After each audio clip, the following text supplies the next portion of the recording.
So, I think everyone has a Bible now. If you do, go ahead and open to 1 Samuel chapter 19. 1 Samuel chapter 19. So, before we read, I just wanted to give you guys a little bit of context to this section of Scripture. So, Samuel is a prophet, and Saul was the king at the time where we're going to start reading. But a couple chapters back, Saul was going out to fight and to destroy, and basically just to obey the commands that God had given him to do the fighting and the destroying.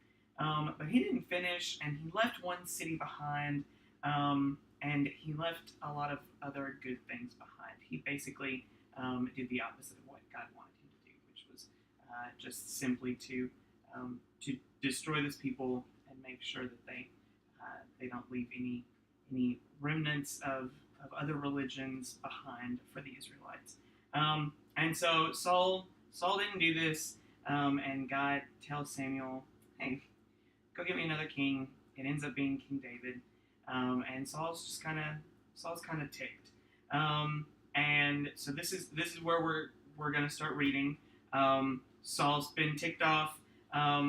Saul has been working alongside David, like David's kind of been almost apprenticing for him.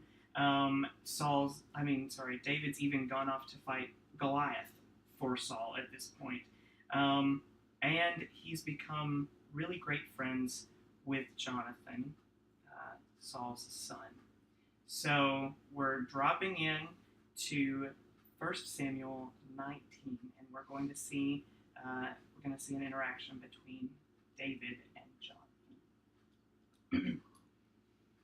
And Saul spoke to Jonathan, his son, and to all his servants, that they should kill David. But Jonathan, Saul's son, delighted much in David. And Jonathan told David, "Saul, my father, seeks to kill you. Therefore be on your guard in the morning. Stay in a secret place and hide yourself. And I will go out and stand beside my father in the field where you are. And I will speak to my father about you. And if I learn anything, I will tell you." And Jonathan spoke well of David to Saul his father, and said to him, "Let not the king sin against his servant David, because he has not sinned against you, and because his deeds have brought good to you. For he took his life in his hand, and he struck down the Philistine, and the Lord worked a great salvation for all Israel in this way. You saw it, and you rejoiced. Why then will you sin against innocent blood by killing David without cause?"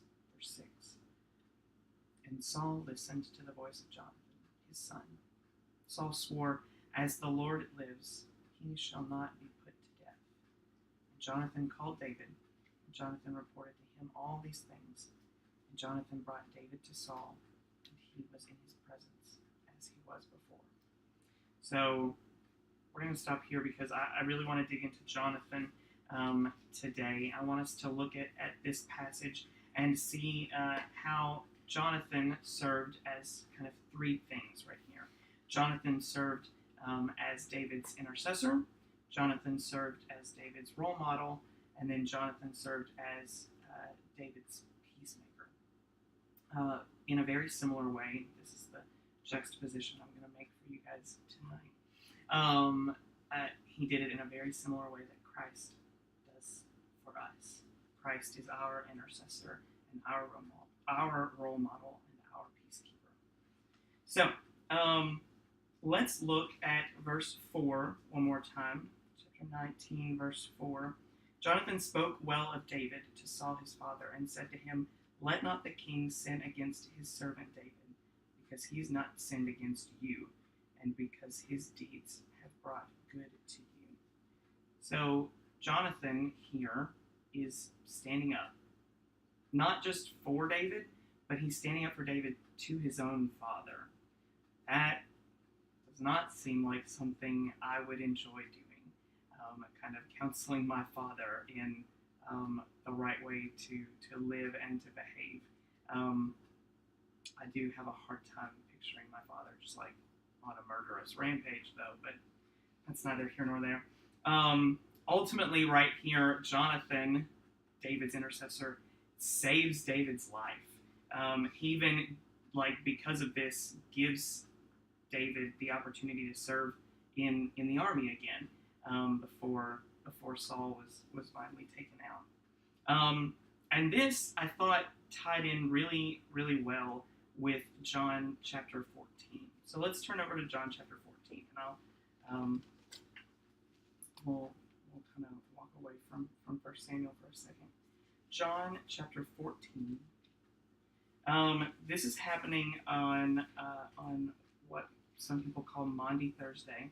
So this is the day that Jesus actually had the Last Supper. This section of Scripture is a huge, just like, discourse that Jesus had up there in the upper room with his disciples. And so in John chapter 14, we see Jesus just talking to his disciples and telling them all these answers to all these questions that they just all of a sudden had, because they're realizing that they're coming to an end of their time with him. And so 14:5 through 7. Thomas said to him, "Lord, we do not know where you are going. How can we know the way?" Jesus said to him, "I am the way, the truth, and the life. No one comes to the Father except through me. If you had known me, you would have known my Father also. From now on, you do know him and have seen him." Right here, we get a chance to see what Hebrews 4 will later call our great high priest, kind of showing himself to be our intercessor, just like Jonathan was David's. So we've got an intercessor. We also have a role model. In 1 Samuel 19:5, we see how Jonathan is attempting to show his father, like, here's what it looks like to be a good person, and you're not doing it. And so he shows himself to be a person of incredibly high character, and that we get to see later on in 1 Samuel kind of rubs off, not just on David, but on his own father, Saul. And I definitely think I would have been pushed as a father if my son is coming to me and imploring me to behave in a more godly manner like this. And so Jesus keeps talking in John 14 and draws another parallel between Jesus and Jonathan. So chapter 14, we're still in the same chapter of John. We'll start with 8 and go through 11. Philip said to him, "Lord, show us the Father, and it is enough for us." But Jesus said to him, "Have I been with you so long, and you still don't know me, Philip? Whoever has seen me has seen the Father. How can you say, 'Show us the Father'? Do you not believe that I am in the Father, and that the Father is in me? The words that I say to you, I do not speak on my own authority, but the Father who dwells in me does his work. Believe me that I am in the Father, and the Father is in me, or else believe on account of the works themselves." So Jesus is still speaking to these disciples who just clearly are not understanding. And even the Son of God takes a second to show intense humility right here in this section of Scripture, just like Jonathan did when he approached his father and said, "Look at David. Look at how he didn't do a single thing to you. You have to be humble, Dad." And this reminds me of Galatians chapter 2 when Paul says, "I'm crucified with Christ. It's no longer I who live, but Christ who lives in me."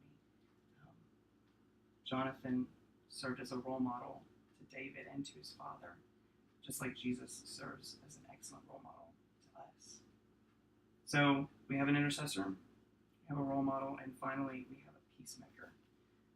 1 Samuel 19:7 is the verse where we finally see Jonathan bringing the pieces back together. Jonathan's talked with his dad, Jonathan's talked with David, and now Jonathan's bringing them together and makes peace. it says that David was in the court of Saul just like he was before, was in Saul's presence just like before. And this parallels really nicely with the next thing that Jesus has to say in John 14. So John 14, 12 through 14. Truly I say to you, whoever believes in me will also do the works that I do, and greater works than these will he do, because I am going to the Father. Whatever you ask in my name, this I will do, that the Father may be glorified in the Son. If you ask me anything in my name, I will do it. Jesus is beseeching them to ask for these God-honoring, peacemaking requests of God. And he's showing us how if we ask for godly, loving, peaceful things, we're going to get godly, loving, peaceful things. Just like in 1 John chapter 5. And this is the confidence that we have toward him, that if we ask anything according to his will, he hears us. He is our peacemaker, as long as we're asking him. Well, no, not as long. We just ought to ask him to make peace. So, we have an intercessor, we have a role model, and we have a peacemaker. Jonathan was that man for David. Christ is that man for us. And now we have these incredible examples in Scripture so that we can be someone else's intercessor and role model and peacemaker here today.